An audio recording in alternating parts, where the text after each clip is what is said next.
भूतों की नगरी में आपका स्वागत है। इस चैनल पर आपको भूत प्रेत आदि संबंधित डरावनी कहानियाँ सुनने को मिलती है।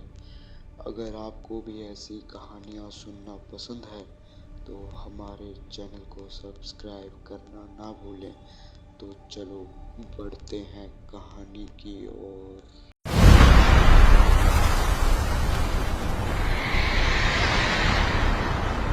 हेलो दोस्तों, मेरा नाम रोहन है। यह घटना मेरे साथ लगभग 2 साल पहले घटी थी। आज भी जब मैं उस रात को याद करता हूं तो शरीर में सिहरन दौड़ जाती है। मैं अपने कुछ दोस्तों के साथ छुट्टियां मनाने के लिए समुद्र किनारे एक छोटे से गांव में गया था। दिन में सब कुछ बहुत खूबसूरत था। नीला समुंदर, ठंडी हवा और शांत माहौल। लेकिन हमें बिल्कुल भी अंदाजा नहीं था कि वही जगह रात में इतनी डरावनी बन जाएगी। उस दिन रात करीब 11 बजे मेरे दोस्त सो चुके थे, लेकिन मुझे नींद नहीं आ रही थी। बाहर से लहरों की आवाज आ रही थी। मैंने सोचा थोड़ा समुद्र किनारे घूम कर आता हूं। जैसे ही मैं बाहर निकला, आसमान पर काले बादल छा गए थे। चांद भी बादलों के पीछे छिप गया था। चारों तरफ अजीब सा सन्नाटा था। सिर्फ समुंदर की तेज लहरों की आवाज सुनाई दे रही थी। मैं धीरे धीरे समुद्र की तरफ चलने लगा। हवा बहुत ठंडी और तेज हो चुकी थी। अचानक मुझे दूर पानी के अंदर एक काली आकृति दिखाई दी। ऐसा लग रहा था जैसे कोई इंसान समुंदर के बीच खड़ा हो। पहले तो मैंने सोचा शायद कोई मछुआरा होगा, लेकिन फिर ध्यान से देखा तो मेरे पैरों तले जमीन खिसक गई। वह आकृति पानी के ऊपर खड़ी थी। मैंने अपनी आंखें मली और फिर देखा, लेकिन वह वहीं थी। उसका चेहरा दिखाई नहीं दे रहा था, बस एक काली परछाई। तभी अचानक समुंदर की लहरें बहुत तेज होने लगी। हवा ऐसी चलने लगी जैसे कोई तूफान आने वाला हो। फिर अचानक वह काली आकृति धीरे धीरे मेरी तरफ बढ़ने लगी, और सबसे डरावनी बात यही थी कि वह पानी के ऊपर चल रही थी। मेरे दिल की धड़कन बहुत तेज हो गई। मेरे हाथ पैर कांपने लगे। मैंने पीछे मुड़कर भागना चाहा, लेकिन तभी मुझे अपने कान के बिल्कुल पास एक फुसफुसाहट सुनाई दी। रोहन, तुम यहां क्यों आए हो? मैं डर के मारे वहीं जम गया, क्योंकि वह आवाज मेरे पीछे नहीं, मेरे ठीक पास से आई थी।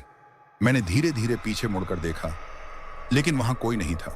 अचानक समुंदर से एक बहुत बड़ी लहर उठी और मेरे पैरों तक आ गई। उसी लहर के अंदर मुझे एक चेहरा दिखाई दिया। उसकी आंखें पूरी तरह काली थीं और उसका मुंह ऐसे खुला था जैसे वह मुझे अपने अंदर खींच लेना चाहता हो। अब मुझसे रहा नहीं गया। मैं पूरी ताकत से भागने लगा, लेकिन तभी मेरे पीछे से पानी में कुछ भारी चीज के चलने की आवाज आने लगी। छप छप छप। मैंने पीछे मुड़कर देखने की हिम्मत नहीं की, बस भागता रहा। किसी तरह मैं अपने कमरे तक पहुंचा और दरवाजा बंद कर लिया। मेरा दिल इतनी तेज धड़क रहा था कि जैसे बाहर निकल आएगा। मैंने खिड़की से बाहर झांका, और जो मैंने देखा वह आज तक नहीं भूल पाया। समुंदर किनारे वही काली आकृति खड़ी थी। वह सीधे मेरी खिड़की की तरफ देख रही थी, और फिर उसने धीरे धीरे अपना हाथ उठाया, जैसे मुझे वापस बुला रही हो। अगली सुबह जब मैं अपने दोस्तों के साथ उस जगह पर गया तो वहां एक बूढ़ा मछुआरा मिला। जब मैंने उसे रात की बात बताई तो उसका चेहरा डर से पीला पड़ गया। उसने बताया, बेटा, कई साल पहले इसी समुंदर में एक जहाज डूब गया था। उस रात बहुत लोग मारे गए थे, और कहते हैं कि उनकी आत्माएं आज भी समुंदर में भटकती हैं।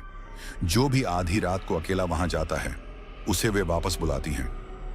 उस दिन के बाद मैंने कभी भी रात में समुद्र के पास जाने की हिम्मत नहीं की, लेकिन कभी कभी आज भी जब मैं सोने जाता हूं तो मुझे ऐसा लगता है जैसे दूर कहीं समुंदर की लहरों के बीच कोई मुझे बुला रहा है, रोहन, वापस आओ।